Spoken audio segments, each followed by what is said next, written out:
In today's video, I am talking about the 5 equipment that you need in order for you to get yourself a remote job. Some of these things you're going to need to go through the application process. Some of it you will need for your interview. Some of it you will need it for you to be able to get your job done well once you get the job. And I understand for those who have been unemployed for a while, I was in that boat at some point. I know it could be difficult for you to figure out where am I even going to start and get these things. Don't worry.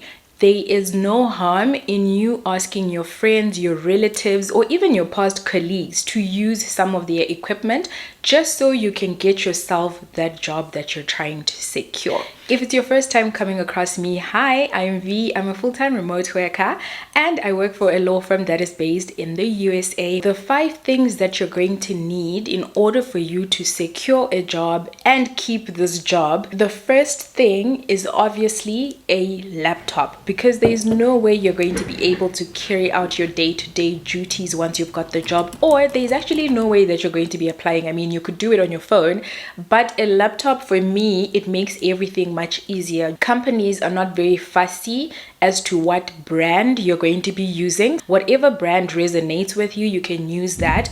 You just need to make sure that your laptop is Core i5 with 8 gigs RAM.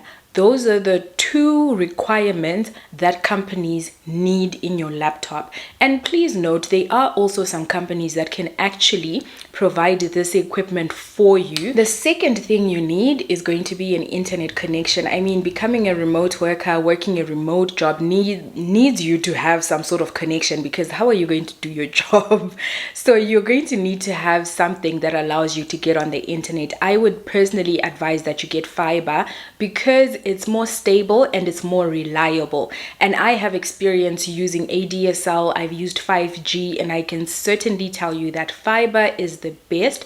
With most companies, anything starting from around 10 megabits per second should be good enough. However, company to company, their requirements could be different. I've actually been coming across some companies these days where they want you to have a 50 megabit per second line. So you might need to pay more attention to that, because when you go through your interview, they will test the speed of your internet line. So you really want to make sure you have read through that job post and you understand exactly what line speed you need to have. The third thing that you're going to need to have, you also need to have a working space, and not just a working space.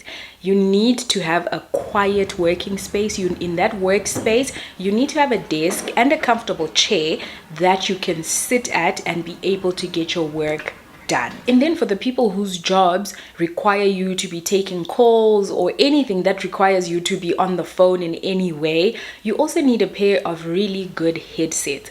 Guys, you don't need to be wearing those headsets with that little mic thingy here, like maybe it's just me, but you don't have to be using that specific headset. You can get any type of headset. I personally prefer using wireless, nice cute ones that if I decide to go to the mall, because my job allows that, if I decide to walk to the mall and still be able to make calls or take calls, I'm still gonna be looking cute, okay? The very last thing you're going to need to have, specifically if you're in Africa, in a country where you know your electricity is not reliable, you need to either have a UPS, an inverter, or a generator. The company I work for actually provided, this is the only type of equipment they provided when I started work. They provided an inverter.